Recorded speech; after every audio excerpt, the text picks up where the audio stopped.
ನಾವು ಮಾಡುವಂತಹ ಕಾರ್ಯಗಳಲ್ಲಿ ಬರೀ ವಿಘ್ನಗಳೇ ಎದುರಾಗ್ತಾ ಇರುತ್ತೆ ಮತ್ತು ಸದಾ ಸೋಲು. ಸೊ ಎಲ್ಲೂ ಹೋದರೂ ಬರೀ ನಷ್ಟ ಅನ್ನೋದೇ ಕಾಣ್ತಾ ಇದೆ ನಮಗೆ. ನಾನು ಮಾಡೋ ಉದ್ಯೋಗದಲ್ಲಿ ನನಗೆ ಅವಕಾಶಗಳೇ ಸಿಗ್ತಾ ಇಲ್ಲ, ಮೇಲಧಿಕಾರಿಗಳಿಂದ ಕಿರಿಕಿರಿ, ಮತ್ತು ನನ್ನ ಯಾವುದೇ ಪ್ರಾಜೆಕ್ಟ್ಗಳು ಸಕ್ಸಸ್ಸನ್ನು ತಂದುಕೊಡ್ತಾ ಇಲ್ಲ, ಎಲ್ಲೂ ನನಗೆ ಜಯ ಅನ್ನೋದು ಸಿಗ್ತಾ ಇಲ್ಲ, ಸಕ್ಸಸ್ ಅನ್ನೋದು ಸಿಗ್ತಾ ಇಲ್ಲ. ಒಂದು ದುಷ್ಟ ಭಾವದಿಂದ ಅಂದರೆ ಎಲ್ಲ ಸ್ವಾರ್ಥ ರೀತಿಯಲ್ಲಿ ನನ್ನನ್ನು ಬಳಸ್ಕೊಳ್ತಾ ಇದ್ದಾರೆ.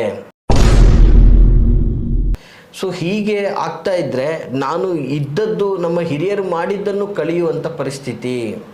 ಕಾನೂನಾತ್ಮಕಗಳಲ್ಲಿ ಕುಟುಂಬದ ಮೇಲೆ, ಜಾಗ ಜಮೀನು ವ್ಯವಸ್ಥೆಗಳ ಮೇಲೆ ಕೇಸ್ ನಡೀತಾ ಇದೆ. ಬಟ್ ಆ ಕೇಸಲ್ಲಿ ನಾನು ಸಕ್ಸಸ್ ಮಾಡ್ಕೊಳ್ಳೋಕ್ಕಾಗ್ತಾ ಇಲ್ಲ. ಈ ದೈವ ಬಲ ಇದ್ದರೆ ಮಾತ್ರ, ಮತ್ತು ಎಲ್ಲಕ್ಕಿಂತ ಹೆಚ್ಚಾಗಿ ನಂಬಿಕೆ ಮುಖ್ಯ. ಈ ದೈವಗಳ ಮೇಲೆ ಅಥವಾ ಈ ಮಂತ್ರ ತಂತ್ರಗಳ ಮೇಲೆ ನಂಬಿಕೆ ಇಟ್ಟು ಸರಿಯಾದ ರೀತಿಯಲ್ಲಿ ಪಾಲನೆಗಳನ್ನು ಮಾಡಿದ್ರೆ, ನಿಯಮಗಳನ್ನು ಕ್ರಮಬದ್ಧವಾಗಿ ಪಾಲಿಸಿದ್ರೆ ಖಂಡಿತವಾಗಿ ಜಯ ಸಕ್ಸಸ್ ನಿಮ್ಮದಾಗುತ್ತೆ. ನಮಸ್ತೆ ವೀಕ್ಷಕರೇ, ನಾನು ನಿಮ್ಮ ಮೈಸೂರಿನ ಶ್ರೀನಿವಾಸನ್. ನೋಡಿ ವೀಕ್ಷಕರೇ, ಸಾಮಾನ್ಯವಾಗಿ ಇವತ್ತೊಂದು ದಿನ ಪ್ರತಿದಿನ ಜೀವನದಲ್ಲಿ ನಾವು ಮಾಡುವಂತಹ ಕಾರ್ಯಗಳಲ್ಲಿ ಬರೀ ವಿಘ್ನಗಳೇ ಎದುರಾಗ್ತಾ ಇರುತ್ತೆ ಮತ್ತು ಸದಾ ಸೋಲು. ಸೊ ಎಲ್ಲೂ ಹೋದರೂ ಬರೀ ನಷ್ಟ ಅನ್ನೋದೇ ಕಾಣ್ತಾ ಇದೆ ನಮಗೆ. ಒಟ್ಟಿನಲ್ಲಿ ಏನು ಮಾಡಿದ್ರೂ ಅಭಿವೃದ್ಧಿ ಕಾಣೋಕ್ಕಾಗ್ತಾ ಇಲ್ಲ. ಮೇಲಿಂದ ಮೇಲೆ ಬರೀ ಕಷ್ಟಗಳೇ ಬಂದೊದಗ್ತಾ ಇದೆ. ಸೊ ಇಂತಹ ಪರಿಸ್ಥಿತಿಗಳಲ್ಲಿ ನಾವೇನು ಮಾಡಬೇಕು ಅನ್ನೋದು ಗೊತ್ತಾಗ್ತಾ ಇಲ್ಲ. ನಾವು ಕಂಡ ದೇವ್ರಿಗೆ ಹೋಗ್ತಾ ಇದ್ದೀವಿ, ಪೂಜೆಗಳನ್ನು ಮಾಡ್ತಾ ಇದ್ದೀವಿ, ಪರಿಹಾರಗಳನ್ನು ಮಾಡ್ತಾ ಇದ್ದೀವಿ, but it is not work. ನನಗೇನು ವರ್ಕ್ ಆಗ್ತಾ ಇಲ್ಲ. ನಾನು ಮಾಡ್ತಿರೋ ವ್ಯಾಪಾರ ವ್ಯವಹಾರದಲ್ಲಿ ಲಾಭ ಸಿಗ್ತಾ ಇಲ್ಲ. ಮತ್ತು ಬೆಳಗ್ಗೆ ಎದ್ದು ಭಗವಂತನ ನೆನೆಸ್ಕೊಂಡು ನಾನು ಹೋಗ್ತಾ ಇದ್ದೀನಿ ಉದ್ಯೋಗ ಕಾರ್ಯಗಳಿಗೆ. ನಾನು ಮಾಡೋ ಉದ್ಯೋಗದಲ್ಲಿ ನನಗೆ ಅವಕಾಶಗಳೇ ಸಿಗ್ತಾ ಇಲ್ಲ, ಮೇಲಧಿಕಾರಿಗಳಿಂದ ಕಿರಿಕಿರಿ, ಮತ್ತು ನನ್ನ ಯಾವುದೇ ಪ್ರಾಜೆಕ್ಟ್ಗಳು ಸಕ್ಸಸ್ಸನ್ನು ತಂದುಕೊಡ್ತಾ ಇಲ್ಲ, ರಿಸಲ್ಟ್ ಬರ್ತಾ ಇಲ್ಲ ನನಗೆ.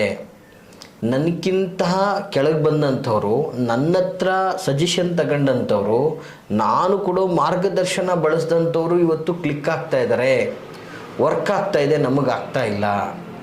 ಗುರುಗಳೇ, ನನ್ನ ಹತ್ರ 4-5 ಟಿಪ್ಪರ್ಗಳಿದೆ, ಆದರೆ ಯಾವ ಟಿಪ್ಪರು ರನ್ ಆಗ್ತಾ ಇಲ್ಲ ಸರಿಯಾಗಿ. ನಮ್ಮ ಮೊದಲು ಒಂದು ದಿನನೂ ಗಾಡಿ ನಿಲ್ಲಿಸಿದ ಇತಿಹಾಸನೇ ಇಲ್ಲ ನಮ್ಮದು. ಟ್ರಾವೆಲ್ ಫೀಲ್ಡಲ್ಲಿ ನಮ್ಮದು ಕಮರ್ಷಿಯಲ್ ಆಗ್ಬೋದು ಅಥವಾ ರೆಸಿಡೆನ್ಷಿಯಲ್ ಆಗ್ಬೋದು, ಗೂಡ್ಸ್ ಆಗ್ಬೋದು, ಯಾವುದೇ ಆಗ್ಬೋದು, ನಮಗೆ ಯಾವತ್ತೂ ಕೂಡ ಈ ಟ್ರಾವೆಲಿಂಗ್ ಫೀಲ್ಡಲ್ಲಿ ನಾವು ಗಾಡಿಗಳನ್ನು ನಿಲ್ಲಿಸಿದ ಇತಿಹಾಸನೇ ಇಲ್ಲ. ಸುಮಾರು 2 ವರ್ಷ ಆಯಿತು, 1 ವರ್ಷ ಆಯಿತು, 5 ವರ್ಷ ಆಯಿತು, ನಮಗೆ ಬಿಸ್ನೆಸ್ಸೇ ಇಲ್ಲ. ಈ ರೀತಿ ಗೋಳಾಟ ಮಾಡ್ತಕ್ಕಂಥವ್ರು, ಯಾವುದೇ ಮೂಲಗಳಿಂದನೂ ಕೂಡ ಆದಾಯ ಬರ್ತಾ ಇಲ್ಲ, ಕುಟುಂಬ ನಿರ್ವಹಣೆ ಕಷ್ಟ ಆಗ್ತಾ ಇದೆ, ಸಕ್ಸಸ್ ಅನ್ನೋದು ನಮಗೆ ಕಣ್ಮರೆ ಆಗ್ತಾ ಇದೆ, ಜಯ ಅನ್ನೋದೇ ಸಿಗ್ತಾ ಇಲ್ಲ. ಇವತ್ತು ನಾನೊಂದು ಪ್ರಾಥಮಿಕವಾಗಿ ಒಂದು ಸಂಘ ಸಂಸ್ಥೆಗಳಲ್ಲಿ ಒಂದು ವ್ಯವಸ್ಥಿತವಾಗಿ ಎಲೆಕ್ಷನಲ್ಲಿ ನಿಂತರೂ ನಮಗೆ ಜಯ ಸಿಗ್ತಾ ಇಲ್ಲ. ಗ್ರಾಮ ಪಂಚಾಯಿತಿಯಿಂದನೂ ಕೂಡ ನಮಗೆ ಅಭಿವೃದ್ಧಿ ಇಲ್ಲ. ನಮ್ಮ ಗ್ರಾಮದಲ್ಲಿ ನಾನೇ ಒಂದು ವ್ಯವಸ್ಥಿತವಾದ ರೀತಿಯಲ್ಲಿ ಇದ್ದೀನಿ, ಒಂದು ಯಜಮಾನಿಕೆ ಇದೆ, ಆ ಯಜಮಾನಿಕೆ ನಡ್ಸೋಕ್ಕಾಗ್ತಾ ಇಲ್ಲ.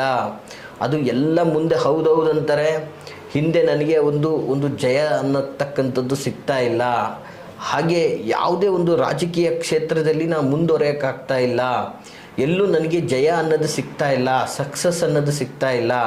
ಒಂದು ದುಷ್ಟ ಭಾವದಿಂದ ಅಂದರೆ ಎಲ್ಲ ಸ್ವಾರ್ಥ ರೀತಿಯಲ್ಲಿ ನನ್ನನ್ನು ಬಳಸ್ಕೊಳ್ತಾ ಇದ್ದಾರೆ. ಅಂದರೆ ನೀವು ಪರರಿಗೆ ಉಪಯೋಗ ಆಗ್ತಾ ಇದ್ದೀರಾ, ಆದರೆ ನಿಮಗೆ ಯಾವುದೇ ರೀತಿಯಾದಂಥ ಸಕ್ಸಸ್ಸನ್ನು ಸಿಗ್ತಾ ಇಲ್ಲ. ಅಂದರೆ ಒಂದು ಗಾದೆ ಮಾತಿದೆ ವೀಕ್ಷಕರೇ, ಪರರಿಗೆ ಉಪಕಾರಿ ಮನೆಗೆ ಮಾರಿ ಅನ್ನೋ ರೀತಿಯಲ್ಲಿ. ನಿಮ್ಮ ಮನೆ ಉದ್ಧಾರ ಆಗ್ತಾ ಇಲ್ಲ, ನೀವು ಮಾಡ್ತಾ ಇರೋ ಕಾರ್ಯದಿಂದ ಬೇರೆಯವ್ರ ಮನೆ ಉದ್ಧಾರ ಆಗ್ತಾ ಇದೆ. ಸೊ ಈ ರೀತಿಯಾಗಿ ಮನಸ್ಸಿಗೆ ತುಂಬ ಭಾರ ಆಗಿದೆ. ಹಾಗೆ ಏನೋ ಒಂದು ಬಿಸ್ನೆಸ್ ಮಾಡಬೇಕು ಅನ್ನುವಂತಹ ನಿಟ್ಟಲ್ಲಿ ಬಹಳ ಶ್ರಮಪಟ್ಟು ಸಾಲ ಸೋಲ ಇತ್ಯಾದಿಗಳನ್ನು ಮಾಡಿ ಒಂದು ಅದ್ಭುತವಾದಂತಹ ಕಾರ್ಯಕ್ಷೇತ್ರವನ್ನು ನಾನು ಮಾಡ್ತಾ ಇದ್ದೀನಿ. ಆದರೆ ಅದು ಸಮಾಧಾನವಾಗಿ ಅಂದರೆ ಒಂದು ಅಭಿವೃದ್ಧಿಯ ಒಂದು ಪಥಕ್ಕೆ ಹೋಗ್ತಾ ಇಲ್ಲ, ಬರೀ ನಷ್ಟದ ಪಥಕ್ಕೆ ಸಾಗ್ತಾನೇ ಇದೆ. ಸೊ ಹೀಗೆ ಆಗ್ತಾ ಇದ್ದರೆ ನಾನು ಇದ್ದದ್ದು ನಮ್ಮ ಹಿರಿಯರು ಮಾಡಿದ್ದನ್ನು ಕಳೆಯುವಂಥ ಪರಿಸ್ಥಿತಿ. ಕಾನೂನಾತ್ಮಕಗಳಲ್ಲಿ ಕುಟುಂಬದ ಮೇಲೆ, ಜಾಗ ಜಮೀನು ವ್ಯವಸ್ಥೆಗಳ ಮೇಲೆ ಕೇಸ್ ನಡೀತಾ ಇದೆ.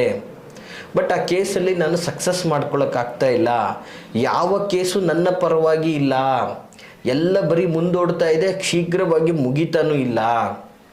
ಮತ್ತು ಯಾವುದು ನನ್ನ ಪರವಾಗಿ ಇಲ್ಲ, ಅಥವಾ ಜಯ ಅನ್ನೋದೇ ನನಗೆ ಕಣ್ಮರೆ ಆಗಿಬಿಟ್ಟಿದೆ. ಬೆಳಗ್ಗೆ ಹೋಗೋದು ಬಟ್ ಹಾಗೆ ಮತ್ತೆ ರಿಟರ್ನ್ ಬರೋದು, ಝೀರೋ ಆದಾಯ, ಝೀರೋ ಶೂನ್ಯ ಆದಾಯ. ಅಂದರೆ ನಮ್ಮ ಹಿರಿಯರು ಹೇಳ್ತಾರೆ, ಕ್ಷೇಮವಾಗಿ ಹೋಗಿ ಲಾಭವಾಗಿ ಬಾ ಅಂತ. ಲಾಭ ಅಂತಕ್ಕಂಥದ್ದೇ ಕಣ್ಮರೆ ಆಗಿಬಿಟ್ಟಿದೆ ವ್ಯವಸ್ಥಿತವಾದ ಜೀವನದಲ್ಲಿ. ಸೊ ಈ ಎಲ್ಲ ವಿಚಾರಗಳು. ಸೊ ಇಂತಹ ಪರಿಸ್ಥಿತಿಯಲ್ಲಿ ನೋಡಿ ವೀಕ್ಷಕರೇ, ಸದಾ ಜಯ ಅಂತಕ್ಕಂಥದ್ದು ನಿಮಗಾಗಬೇಕು, ಅಭಿವೃದ್ಧಿ ಆಗಬೇಕು, ನೀವು ಪ್ರಗತಿ ಕಾಣಬೇಕು, ನೀವು ಸಕ್ಸಸ್ಸನ್ನು ಕಾಣಬೇಕು ನೀವು. ಹಾಗಾದರೆ ಏನು ಮಾಡಬೇಕು? ಗುರುಗಳೇ, ಹೊಸ್ದಾಗಿ ಏನೋ ಪ್ರಾರಂಭ ಮಾಡ್ತಾ ಇದ್ದೀನಿ, ಅಭಿವೃದ್ಧಿ ಕಾಣೋಕ್ಕಾಗ್ತಾ ಇಲ್ಲ, ಏನು ಮಾಡಬೇಕು? ನೋಡಿ, ಸಾಮಾನ್ಯವಾಗಿ ಎಲ್ರಿಗೂ ಒಂದು ದೈವ ಬಲ ಅಂತಕ್ಕಂಥದ್ದು ಬೇಕು. ಈ ದೈವ ಬಲ ಇದ್ದರೆ ಮಾತ್ರ, ಮತ್ತು ಎಲ್ಲಕ್ಕಿಂತ ಹೆಚ್ಚಾಗಿ ನಂಬಿಕೆ ಮುಖ್ಯ. ಈ ದೈವಗಳ ಮೇಲೆ ಅಥವಾ ಈ ಮಂತ್ರ ತಂತ್ರಗಳ ಮೇಲೆ ನಂಬಿಕೆ ಇಟ್ಟು ಸರಿಯಾದ ರೀತಿಯಲ್ಲಿ ಪಾಲನೆಗಳನ್ನು ಮಾಡಿದ್ರೆ, ನಿಯಮಗಳನ್ನು ಕ್ರಮಬದ್ಧವಾಗಿ ಪಾಲಿಸಿದ್ರೆ ಖಂಡಿತವಾಗಿ ಜಯ, ಸಕ್ಸಸ್ ನಿಮ್ಮದಾಗುತ್ತೆ. ಏನು ಮಾಡಬೇಕು ಹಾಗಾದರೆ ಅಂತಂದರೆ, ಮಾಡಬೇಕಾಗಿರೋದು ಬಹಳ ಸುಲಭವಾದಂಥದ್ದು.